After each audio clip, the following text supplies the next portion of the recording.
Copy, thank you.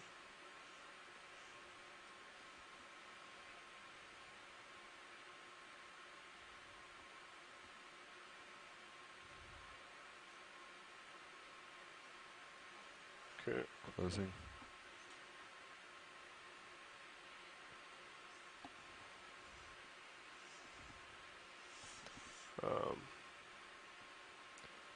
What do you think about reaching in there trying to grab that piece of fill? I don't think you'll be able to. I think you'll be able to get that. Yeah, an angle's going to work against you too. Hopefully there's Tilting one of those chitons somewhere on that.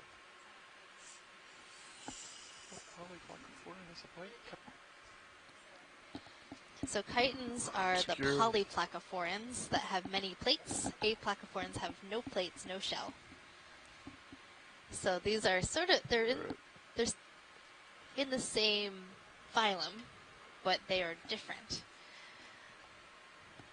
I know, it's the biology, but you're doing so well for a geologist. I'm very proud of you, Jeff. Coming out, joy lock, coming off. So it does look like we lost the top bit of the colony that had the aplacophorans on it. So I counted this at the Acanthogorgia as our main specimen, just in case we didn't get any of those aplacophorans. But I really hope we did, because Kevin Kokot at the University of Alabama has been working on the genetics and taxonomy of these animals, and there haven't been any known from this area, so it's a really great observation. I'm going to leave you on HG2. Copy, thank you.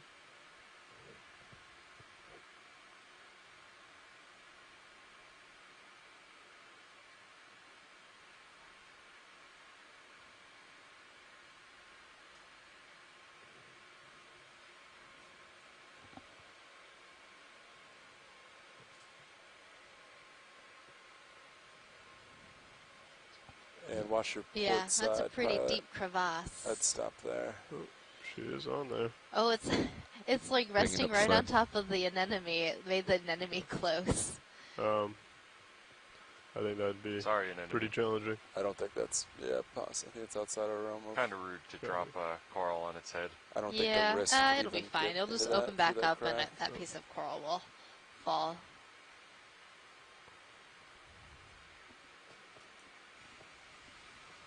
It looks like this rock that we're looking at right now might be chalk, a subgroup within carbonates, instead of, I don't know whether, chalk might also be a limestone, but it's not a dolomite. I've been really doing some remedial carbonate. Anything else in this immediate area? Pilot, can we snap zoom on the wispy colony that is bottom center screen on this rock? Would you like to come in quick? I just wanted to confirm that this is that hydrozoan that we were seeing at Veach Canyon, and it definitely looks like it is. So that's a good observation of this very large branching hydrozoan. There's also some cup corals and encrusting demisponges on this part of the rock. Understood. Feel free to come out video. I believe it's just a... Yeah, we're good with that. And we're seeing some more Paramuricea, that yellow, bright yellow coral with the associated snake star.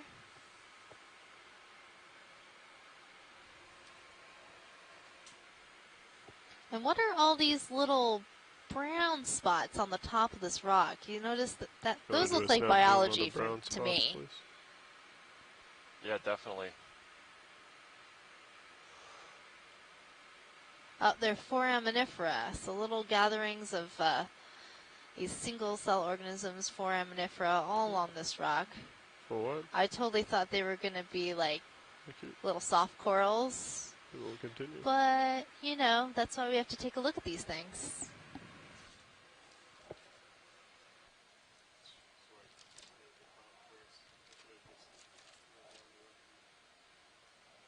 There's a large red crab hanging out on this rock outcrop as well. And on a smaller boulder is probably another Paramuricea, that bright yellow coral. There's a couple red crabs hanging out. Just gonna get over this future first before I come back down. Yeah, it actually looks like past that outcrop we were just on. Looks like it flattens a little bit. Copy that. Go ahead and make some moves in. Do we want to you stay at this stationary, depth, or do we want to continue uphill? Yeah, that's a question for watch leads.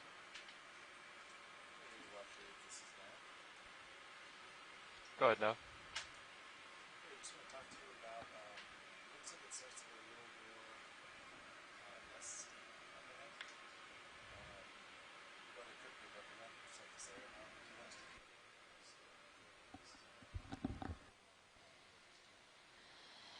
I think it would be nice to go along the contour to the south if we can.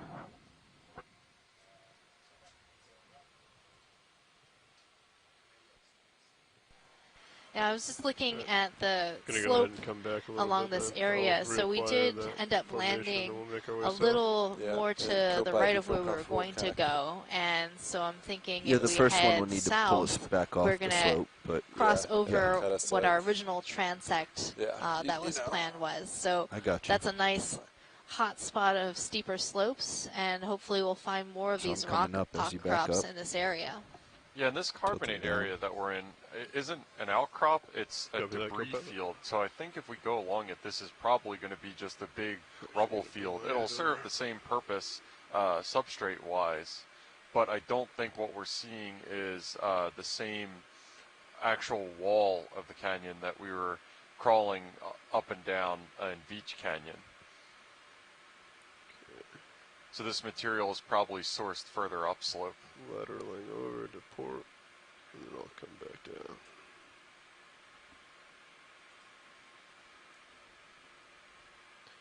I guess the question is, how far back do we want to come? I think back kind of where you were is a good starting point. Back where we took the sample, or back where the octopus was? Probably last sample, maybe. Start there. Copy that. Yeah, around there. So Sean, I would make my first one, I don't know, so we get a bird's eye view 150, of this rubble field. 15 meters maybe? 15 meters, one of our 150. octopi. And that'll take me off the Which ridge line and directly south. into a pretty deep crevice Sounds on that rock. Ready for it? Ready to Can go. aim to get. Probably a whole bunch of them living in this area. Is this where you, yeah, I guess this. Yeah, this is where Kind of, yeah. So this is where I got the sample from. Yeah, because like this one comes, then it dips down. That's right where the top part of that one is. All right, pilots, if you're all set, I'll call on that move.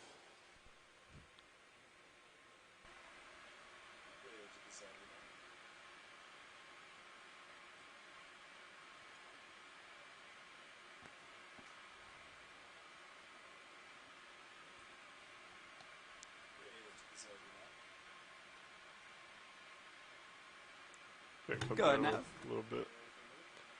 See if I can look Yeah, up we're underneath these while we're moving.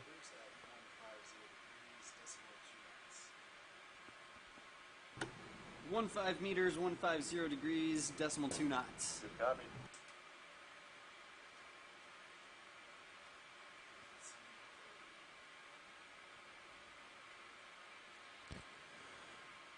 When you're done here, pilot, I'd have you turn 180 and kind of see if you can look into what's coming our way. Copy that. So we're just reorienting our two ROVs, Deep Discoverer, which is camera pretty feed good 1, delta there, so and be Sirius, careful with which that. is camera feed 2. Sirius is smaller and further up the tether 25. to start transiting along the canyon wall, oriented east-west instead of the north-south transect that we had originally We planned. may have just gotten lucky with that rock feature. Not really seeing a whole lot in the sonar. Yeah, we can do a couple moves this way, and if not, we can always revert back up slope.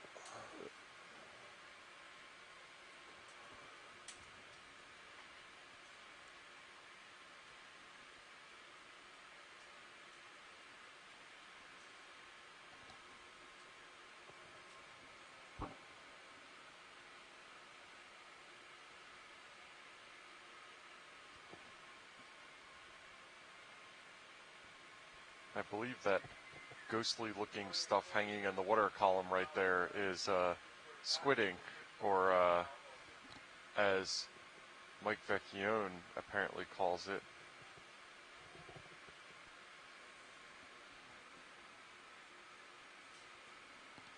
It's a pseudomorph, which is a Ready. squid need to ink keep coming and to port. mucus mixed together. You want me The more to squids port? use it as a Yeah. distraction What do you Sort line of up? want, I sort of in want order you to to get just away. turn to port and drive kind of along.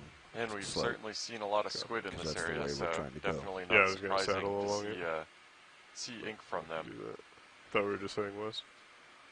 So we're looking No, we're along looking the slope southwest right now, now, trying to- and Yeah, we're gonna it's, move as you south. can see, it's pretty similar to what we were along seeing the contour for a before. little A bit. lot of that The first ship move was a little southeast. just gently sloping substrate, and I think again Maybe. that field of carbonate material that we were seeing, that we So just spent past south a while now. looking at, is sourced from further upslope.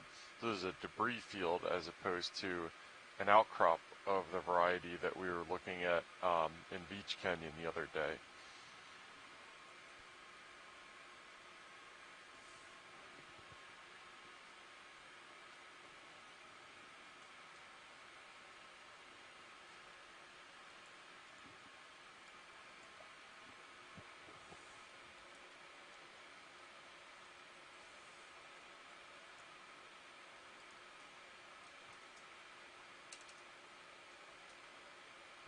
And one of our fish experts on land, Ken Sulak, has provided a wealth of identification of fish seen so far into this dive, and also noted that just in general that even though this really fine bottom substrate may not be good for our charismatic sponges and encrusting corals, it is really good for fishes in terms of just all kinds of the You're lined up on the direction of travel. epifaunal and infaunal stuff, things that live on Not exactly. or within the last sediment. move was 150, but now I'm pointing south. Yeah, you could Yeah. probably cut like direction I'm of sorry, travel I'm and just slope. interrupting myself and looking at this little red jelly thing drifting in the water column. I don't know whether we're going to be able to after get a this. chance to get a zoom Yeah, on after it, this, but our move should be like 180. these are the kind of Yeah, things Go ahead, that come on. Your nav bridge. Mike Ford and Hey, that others moves on down. land, our water column experts, would probably can be chase it, interested you in. got That's a pretty cool looking one. I'm going to assume Plenty some of kind of tether and you can cnidarian, clear. but I don't know beyond that. So this looks like the Paralia medusa. So it's a scyphozoan, and more related to the jellyfish that you're used to seeing in shallow water. And it's pretty distinctive with its dusky red color. That's my best guess based on what I learned during the midwater dive a few days ago. It doesn't look like it has any tentacles, though, or I if it think we does, can they're probably all start withdrawn. heading south. Yeah, it does. It's just Copy that. You want it's to start with 20? holding them in and floating away. Sounds good. So 20 meters, due south. if it does extend them, we would see them. But I can check my little drawing guide. Go We're ahead. gonna see have to if let 'em go here soon. That is what we think it Yep, is. we're ready. I think I drew something that looked a lot like that. 20 meters, bearing 180 degrees, speed decimal 2 knots. Yeah, but don't take my word on it. My expertise in jellies has been limited to what I've learned and picked up from 180, I'm all the pointing that midwater way. folks who have Copy that. called in I'll during go our dives and perpendicular to shared you and their saddle along. identifications in the chat room. I'm gonna come down and get closer to the bottom as well. Which may significantly affect our delta.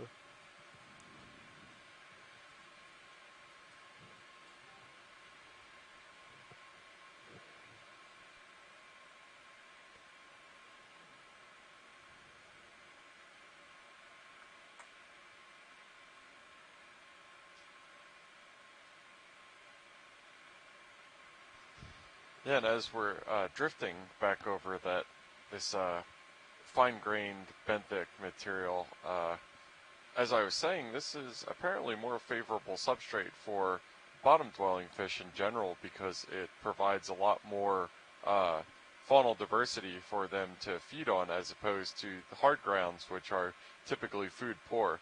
And I thought I qualitatively noticed that during past dives, kind of a inverse relationship between the amount of hard substrate and the amount of fish we were seeing. It was really apparent on our couple seamount dives, but it's good to get that confirmed from Ken Sulak, one of our shore-based scientists.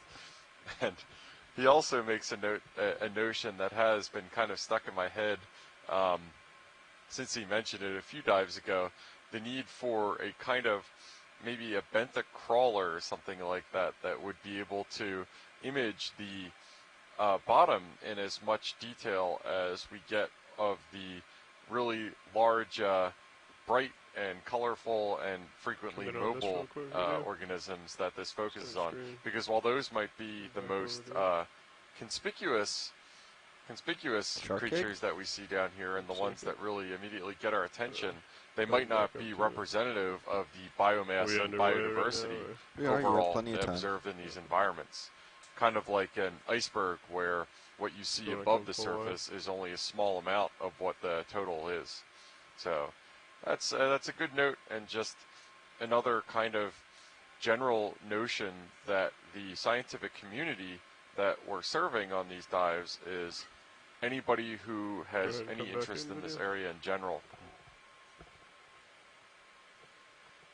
This looks like a mermaid's purse, as they're frequently called, which is a elasmobranch, either a shark or a skate or a ray, which are all in the same family. And I'm not using family as the taxonomic way, because I don't know that stuff off the top of my head. Sure. But an egg case from one of those creatures, which isn't too surprising. We see a fair amount of rays and skates, as well as some lantern sharks at these depths. And I think that's the similar kind of reproductive strategy that they use. So when we were at Bear Seamount a few dives ago, we saw an absolutely enormous pile of these mermaid's purses that from a distance fooled me into thinking it was igneous material, because they're really dark color that's the same as rocks.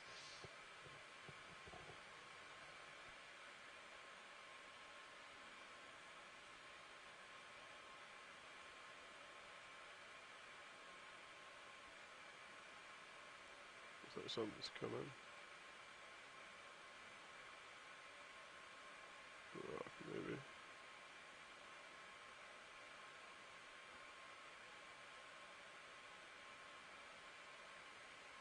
This is a rat tail, I believe. I'm now which pointing is one of the 200 top degrees, predators so in this just abyssal the start environment. of our way Despite forward. being not very large, they're very prolific, and we see a lot of them on these dives. That's another kind of keystone species that we observe in these benthic environments, particularly, as Ken Sulak was saying, the soft sediment environments. And here's another carbonate rock that we're looking at here, probably sourced from upslope of this area.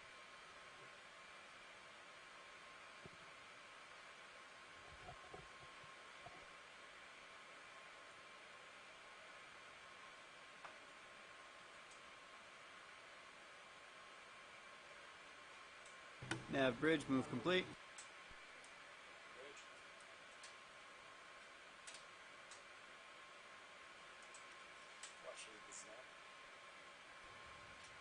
Go ahead, Nav. Oh, here we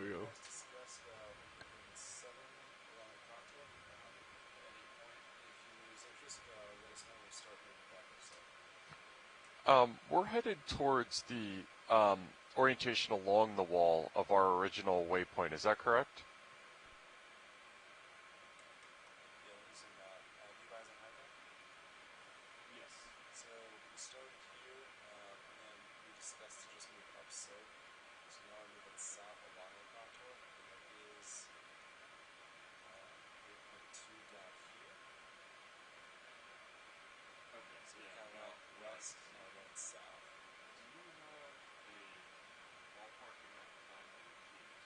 I believe he's muted. That's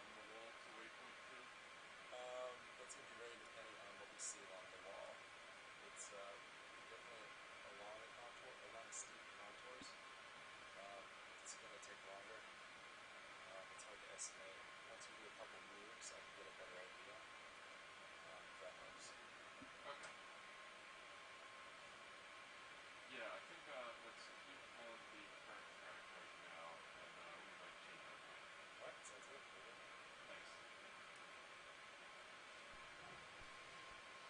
Okay. Yeah, it was just conferring with our navigator. that The string looking thing? ROV team You wanna that zoom in works real with quick? us Video? Might be to fishing pilot line. the ROV is 3. The Yeah, it pilot looks like monofilament. that controls the Discover, Come out, please. co-pilot, and nav. And we're looking in on this with very keen interest, not necessarily scientific, just to figure out if this is, it looks like fishing gear, it might be line. Do you agree Whenever with we that, see that, co-pilot? we're always really keen to figure out whether it's suspended into the water You're trailing column off on your and words. whether Oh, it do you might agree be with a that? navigational Yeah, hazard. It doesn't look like it's any harm, though. I don't see any up in the water column or. We've seen the several vehicle. times during this expedition trawling gear or fishing gear suspended in the water column, and when we see that, we want to give it a good berth And because pilots, that last move Deep Discover is and Sirius nicely are spaced directly out if you're tethered to interested the in another surface, so entanglement Ready for another is 20 a meters due hazard south? that we Ready. want to avoid. Copy that. Coming up.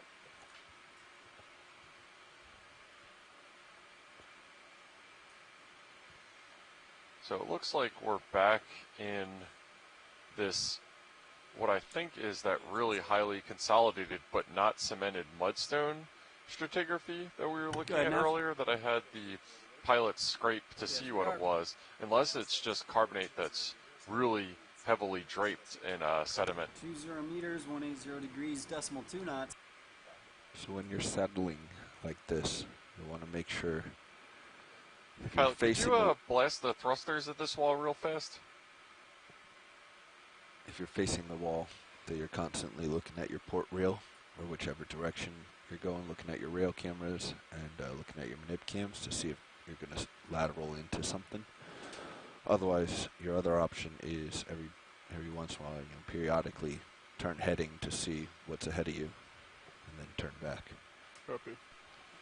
Watch the. I don't really think we should blow thrusters, but we might be able to get the suction sampler to blow some out in front of us so we get a view. Are you just trying to dust the top layer off, or? Yeah, exactly. Copy that.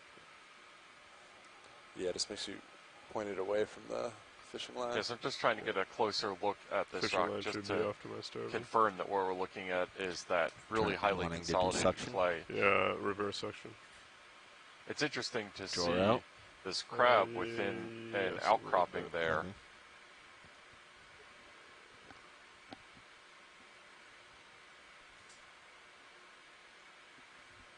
Okay, extending drawer. Copy that, coming up a little.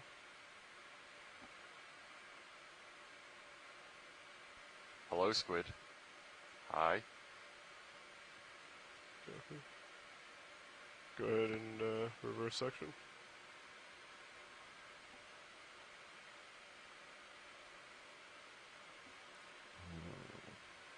Stand by one. Copy.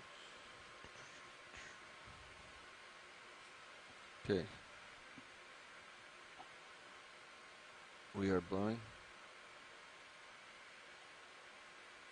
Probably want a significant amount. There we go. 1500 RPM. Copy that. I'm gonna come in a little bit tighter. Do we have any more? I think that should be good. Thank you. Let me try again. Yeah, so we just used the suction tube in reverse to kind of blast See if away I some of get that you a little bit hemipelagic more. sedimentation. What I just wanted to see was whether this material we're looking at is just that That's carbonate that we 2500. were looking at before, that rubble field, but was just mantled zoom with in so on much that sediment video. that you couldn't actually see that distinctive white Yeah. color. But it looks in this case that Okay, feel free to cut section. what we're looking at Okay, is suction. more of a Off. Copy that, sedimentary thank material free to instead bring of the door carbonate, back in. Door I coming in. believe. you. Yeah, come out. Did that satisfy your curiosity? Yeah, thank you. Excellent.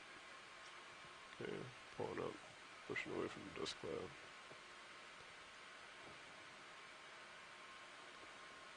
Yeah, I just wanted a quick check for what we're looking at is, I think what we're looking at right now is the actual canyon walls instead of I think that, just a debris field kinda that allows had us to see a fallen little like better that carbonate without material having a huge below. dust cloud It would be that we really just wait for it to unusual settle. to be along the same depth contour, which is how we're moving right now. We're no longer moving upslope, we're moving along slope. So it'd be really You unusual were to saying see something about settling? canyon walls change their material so abruptly. Looks like you got But the something carbonate white, was probably sourced from above, triangular, which in your makes sense. feature. Copy.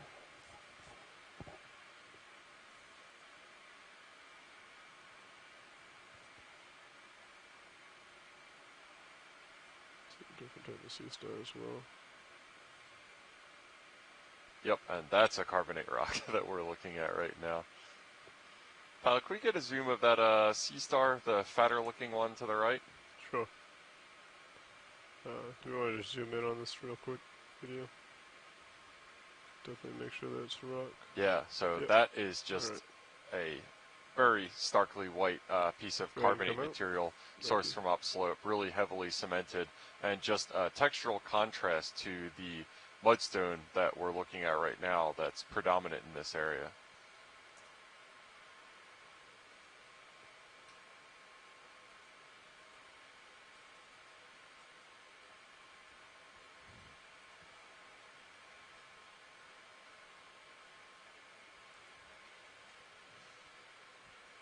So we're going to come in close and look at this sea star right here.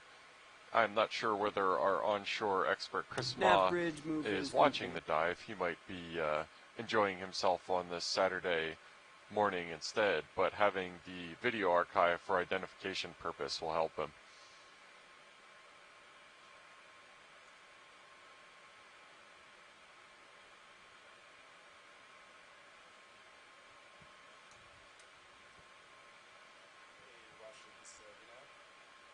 Go ahead, Nev.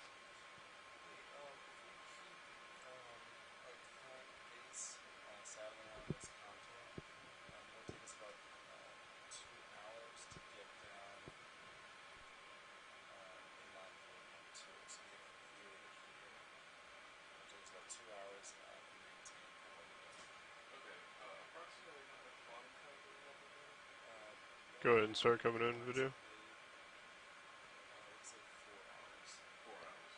And I don't know if we need any more lights or anything than that, but you can work with Copilot to get on fog lights if you'd like. Yeah, so we're looking at a sea star right now. Megan has bought lunch. We do tag team lunch so that there's always one of us here as scientific advisors on the dive.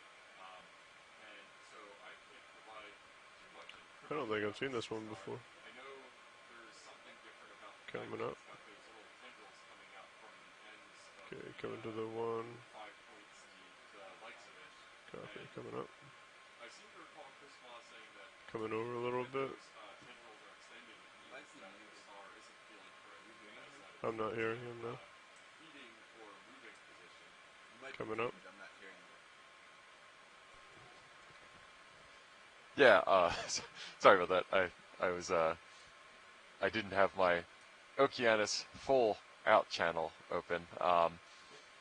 Yeah, so we're looking at the very corners of the sea star right now, and we see these tendrils. They have a name, as everything in biology does. I can't remember what it is right now. But apparently when those are extended, that means that it's kind of content and happy to feed and move.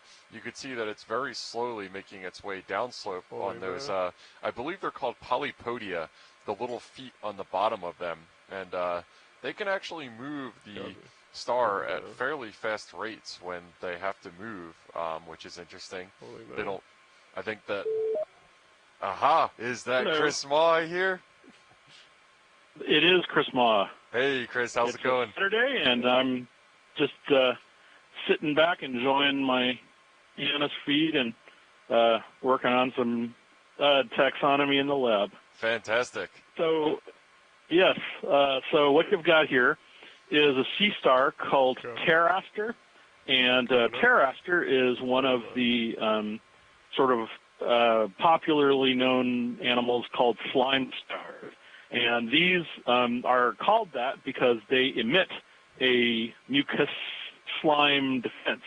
And if I were to burden you with a collection of this animal, which I'm not going to because I think it's an unknown species, its collection would no doubt be enhanced by the fact that when you brought it up, you would have a box full of slime, of mucus, because it was probably agitated.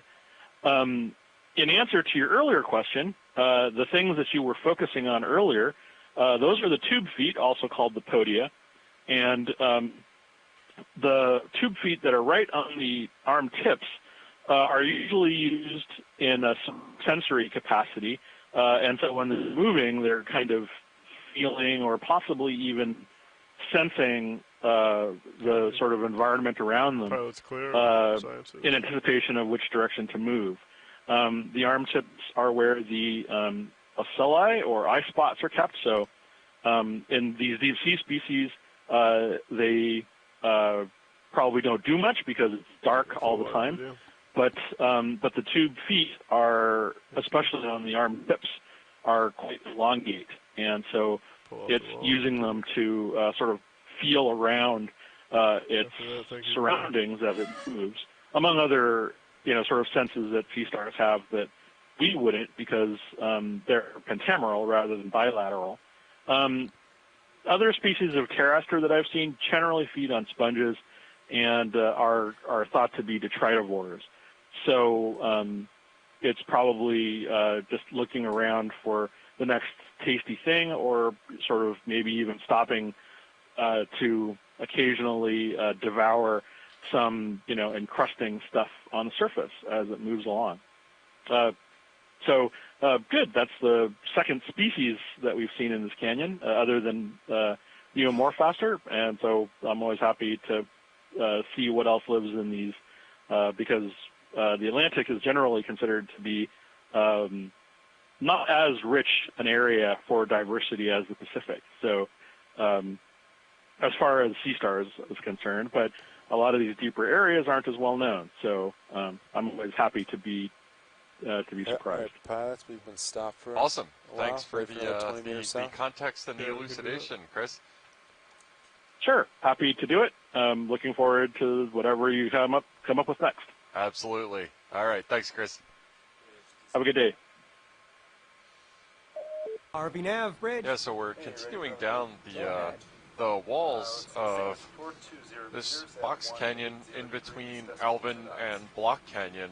20 and meters, it's interesting bearing as well. 180 at This speed is .2. probably the source of the steep slopes that Mike White, our mapping lead, identified to make this a good dive track.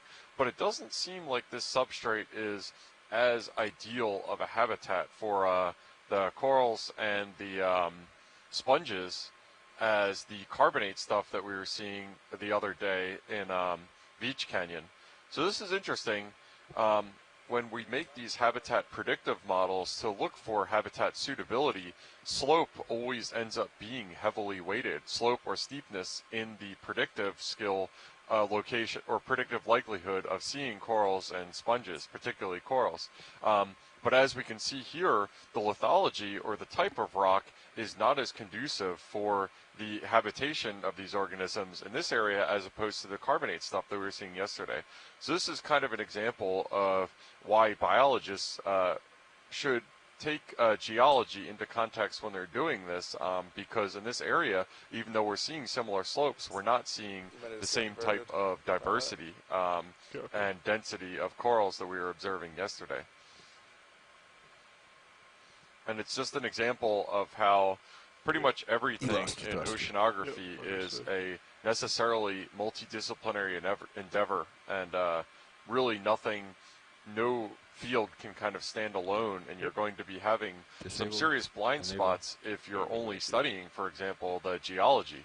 If I study geology, it ignores bioturbation, which is a really important factor for the mixing of sediment and the ultimate lithification of the sediment in time. Might be clear. And Jeff, this is Mike White here.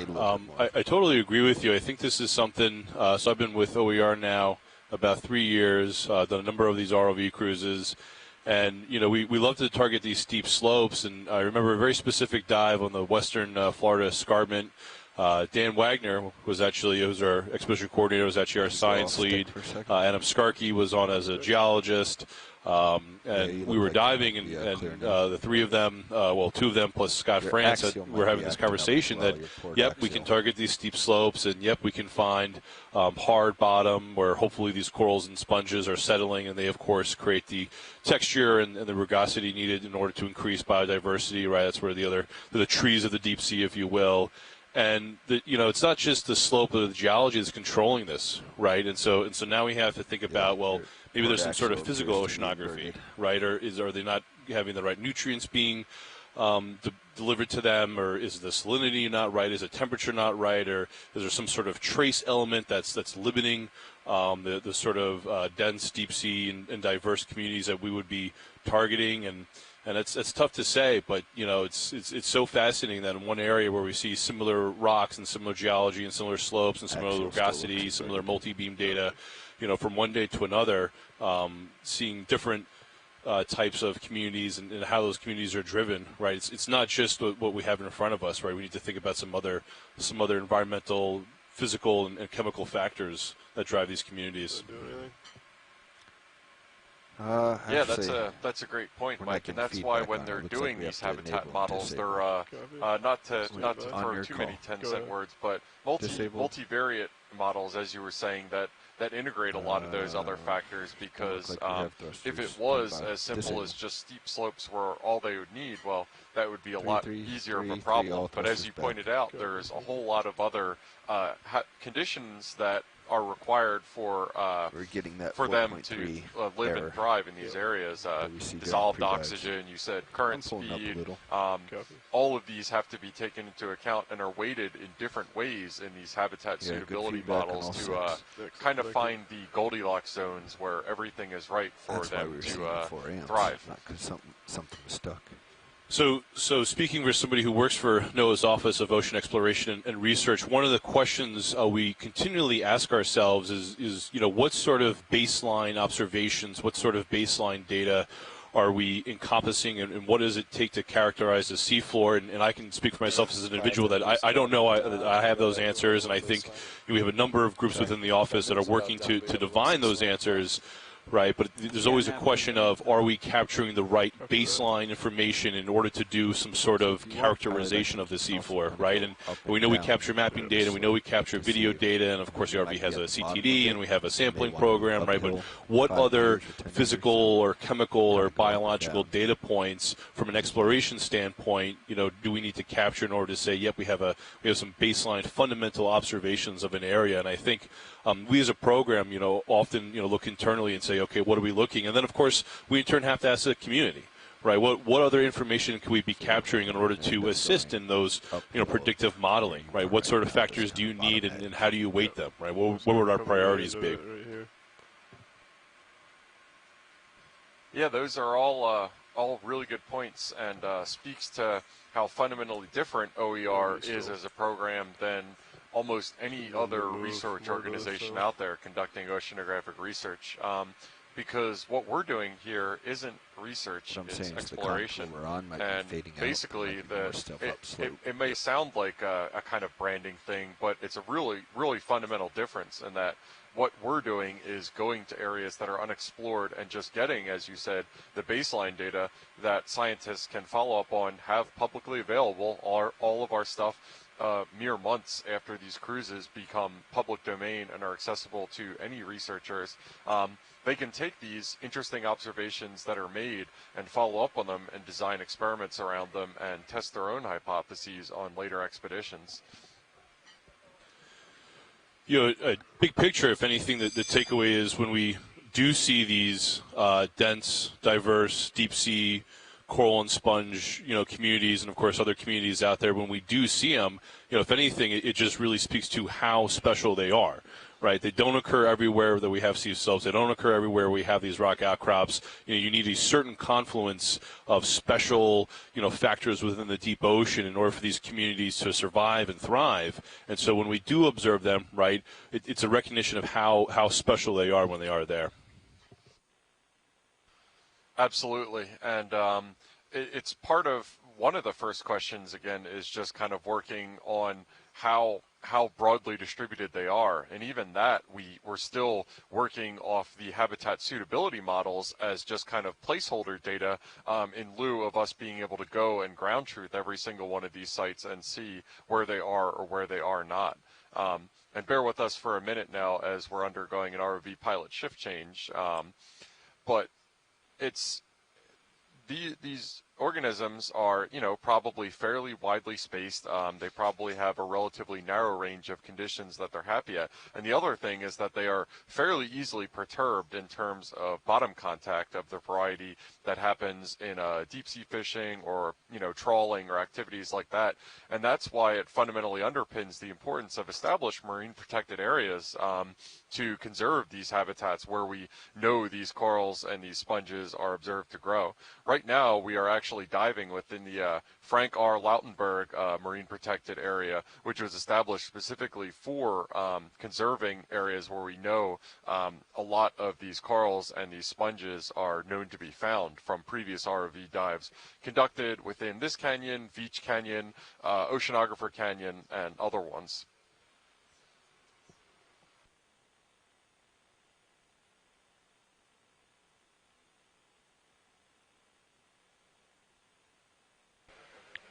Check, check.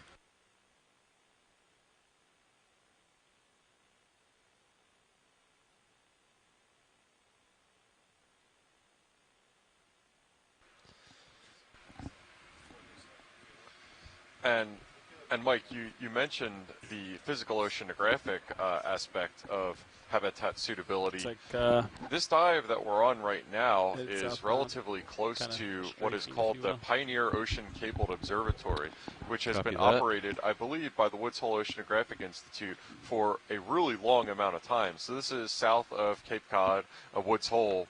Woods Hole Oceanographic Institute is one of the longest living and most successful oceanographic programs and communities in the country.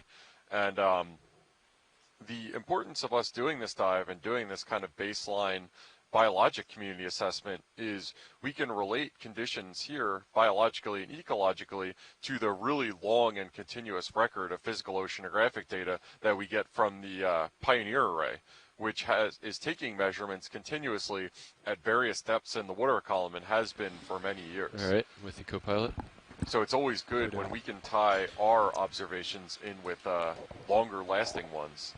And worth noting there that the video data that everybody is seeing on shore and on our live streams, and of course our mapping data, right? These are just, I mean, they're major data sets, but there are two components of data sets here on the ship, and we of course collect many others, including meteorological data, physical ocean data, of course, sea surface temperature and salinity. Yeah. We're completing XBTs, and so all of this data, including the video and the mapping data, all of it is publicly available and can be shared in real time. If we need to turn it back on, I'll holler. So and would you check out this octopus that we're seeing Sounds here good. right now? They might be able to Oh, these are great. This is the fourth or fifth one that we've seen on this dive, and not to be one-upped by their eight-armed brethren. We see a couple short-fin squid coming into the footage, but yeah, we've seen an interesting range of behavior from these octopi on this dive so far.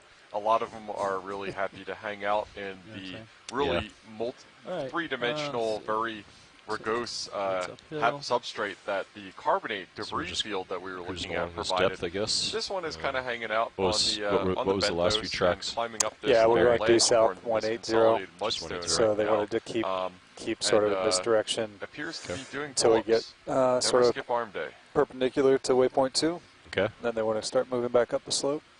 Okay. So previously 20-meter moves. So I think we're at going to take 180. a zoom on this octopus right now just to see what he's up to. He or Sounds she, good. that is. Bridge ROV now. seen this octopus? You want to get some headlights and still camera? RV Nav's bridge. Hey, Bridge, I'd like to put in a move request, please. Headlights coming out Range video. 20 meters, bearing 180, speed 0.2. Roger that. 20 meters, bearing 180 at speed 0.2. Roger, thank you, Bridge. Got you up there. Yeah, and just as a quick addendum to something that I said earlier, the Frank R. Lautenberg area is actually called the Deep Sea Coral Protection Area. It is not a marine protected area. That is something similar but different. So it looks like so now we're getting this a nice, depth, it's a couple of minutes, 3 minutes. Looks like it's noted that you guys you should feel that in Sirius. I don't know whether those are Okay. bivalve shells Coming in. that we're looking at to the Can you left frame it up of there? the Yep. Yeah, I think they are actually. Okay. Can you watch my thruster? I'm Those gonna look like come out either just a little bit to get mussels his or arm. Sure. Probably I'll not let you know if I have to scallops. do anything.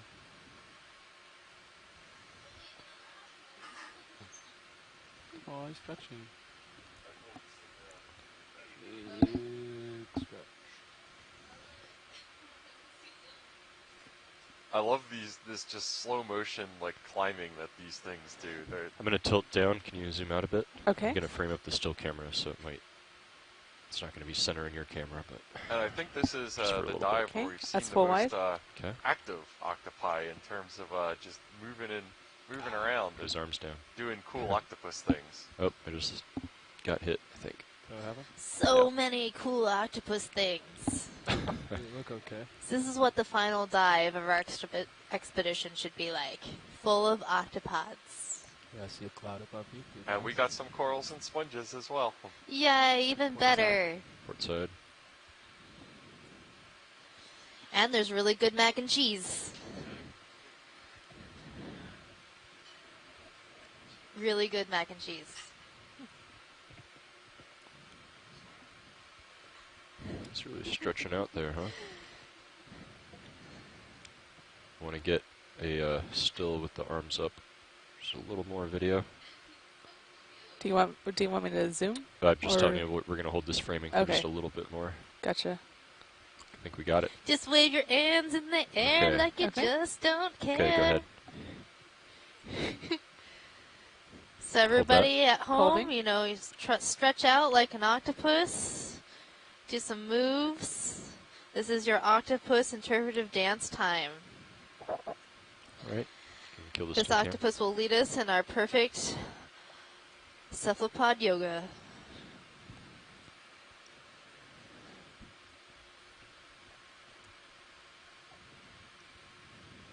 Oh, again.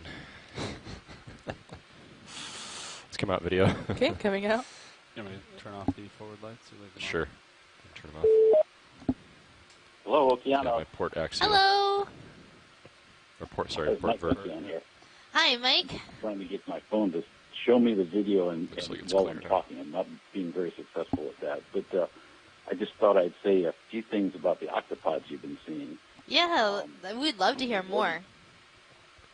Okay, these are warty octopods. Let's go full wide if Genus you're not is already. Granulodon Okay, I'm full wide. Okay.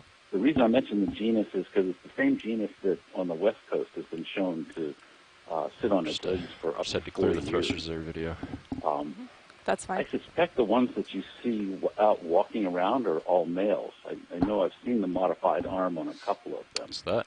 And I The think white the thing. ones that you see tucked up in the caves might be females, and they may be on eggs. We've seen them I'm going to move up a little bit. Check it brooding out. eggs in places like that around these canyons. The white thing on the left there, Yeah. coming into center.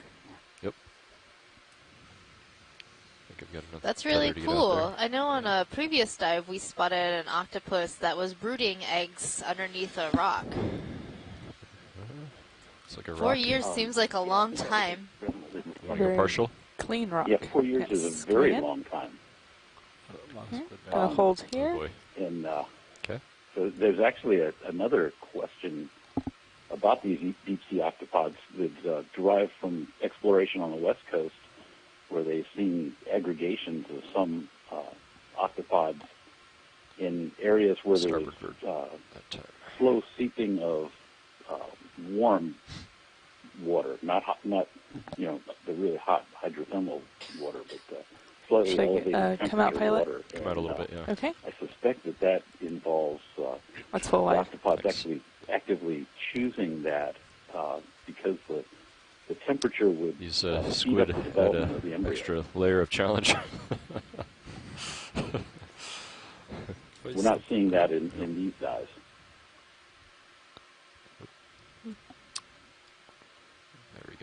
That's really cool. Pilot, I think I spotted some sort of jelly. Something is blooping near the bottom. Looping near the bottom. Yeah, it's real small, pink. It's coming. Can you direct me to it? Yeah, left or so right? it's left of the lasers and up a little bit. Oh, in the sediment there? In the sediment. It's. I'm going to let you chase the jellies, and I'll hang up now. Oh, thank you for calling in, Mike. It's great to hear from you. It's definitely been an octopus and squid-centric dive today. Very Lots small. of different things. Yeah, I saw a bunch of squid pieces. It looked like a squid went through the thrusters on the. Okay, let's go in. Okay, coming in. Yeah, that might have happened. There are so many just swimming around us. He's disoriented. Okay, I'll say goodbye now. All right, thanks. Yeah, this is a jelly. And I wonder why it's so close to the bottom. It seems to be swimming straight at the bottom, which is unusual for a jelly. Coming in. It's like it's pulsing straight into the ground. There are some jellies that actually do stay near the bottom of the ocean, or will lay on the bottom, but this one just keeps swimming down for some reason. But we'll be able to get some really good views of the structure of go in. this animal. Max so zoom you can see the channels and the muscles Excellent tracking, contracting. pilot. And all the tentacles. So this will be great for all of our midwater and jelly experts. They might be able to get a good ID on this animal. And it could be this might be one of those upside down jellyfish that does like to hang out near the bottom.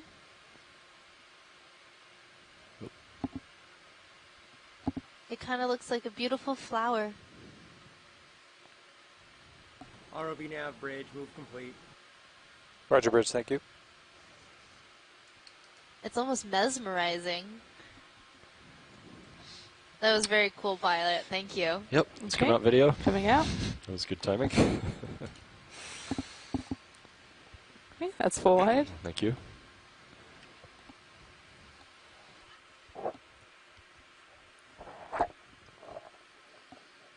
Another octopus. One more octopus.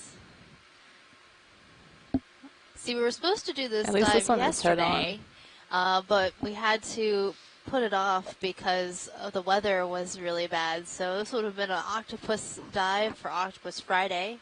But don't worry, octopods. I did represent wearing all of my octopus gear yesterday for your special day. But I'm really excited that we got to do this dive today because I would have missed out on all these cool octopuses.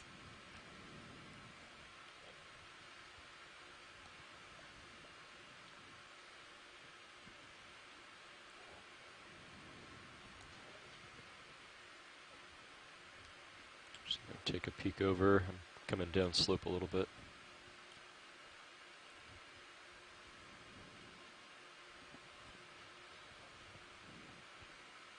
Maybe let's come back to this ledge, co-pilot.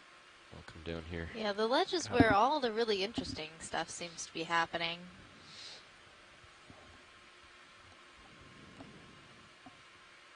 Back up just a little bit too. So as I look on our mapping screen, I can see that we're right in this nice area of higher slope. So we're seeing a little more rugosity in this area. Any interest in this sea star? Let's do a snap zoom. I think it might be We'll do a quick zoom Neomorphaster. here, video. Okay, coming in.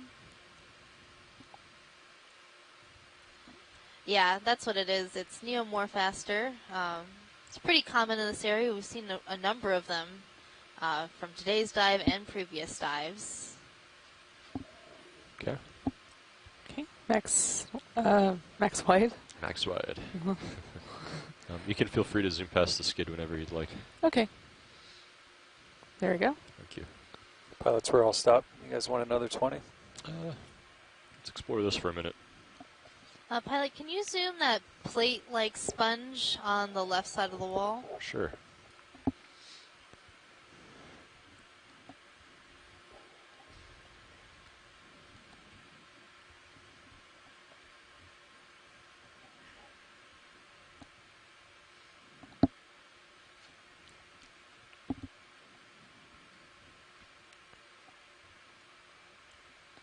Some of you were also seeing some partial video. Anthomastus mushroom Okay, corals on partial. this wall. We're going to be zooming into this plate-like sponge here sticking out of the wall. I was curious as to what kind of sponge it might be, either a glass sponge or a demo sponge. Squid coming in. Copy. Okay, go in a little tighter. Okay, coming in. Hold that. So this looks like it's a glass sponge. I'm looking at the structure of the sponge as we zoom in, and we can see the little holes and channels within the sponge skeleton. Coming And in. the difference between glass little sponges bump. and demo sponges is what makes up their skeleton. So glass sponges, their skeleton is made up exclusively of silicate, so glass, and they have a very distinct set of spicules, those glass pieces, that determines their species. So a sponge taxonomist, somebody who studies sponges, will look at all these glass pieces within their skeleton in order to determine what species it is. And if it's a new species, they would describe those spicules in a scientific paper. Am I free Demo to zoom, pilot? sponges, on the other hand, can have other kinds of particles or spicules made out of things that aren't glass within their skeleton.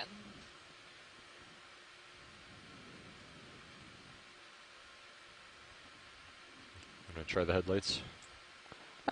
Sure. Coming on. As we got a closer look, it might actually be a demo sponge. I'm not sure.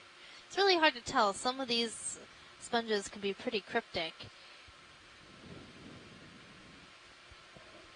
And I've been learning more and more about sponges throughout our expeditions. Sponge experts from around the world have called in or written in our chat, letting us know what we're seeing. Can we get a full specimen view? Yeah, that'll be great. So for our deep sea animal guide, when these experts let us know what these animals are, we will take an image like this one and put an identification on it so that you and anybody else who's interested in these animals can look through the images on the Deep Sea Animal Guide, which is located on our website at oceanexplorer.noaa.gov, and learn more about a variety and diversity Do they of need animals we've lasers? seen throughout our expeditions. Get lasers on. And Come on. help yourselves identify what these organisms might be. So this sponge is just about 10 centimeters across. We know that because those lasers are 10 centimeters apart, which is approximately 4 inches. Max wide. And we're seeing small demo sponges spotted all over this wall face. Okay. That was a great view of that sponge. Can you turn the lights off? Sure. Any interest in this red coral, I think it is, on the left? Yeah, pilot, let's do a snap zoom of this one. I think we've seen this before. It's an Anthomastus mushroom coral. Quick zoom. Okay, coming in. But this is a much smaller specimen than the one we've seen before. And there's a couple single polyps, young colonies, that haven't yet grown additional polyps next to it.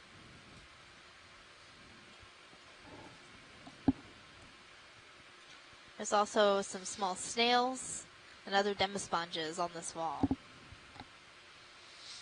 That's good. Thank you. Come out.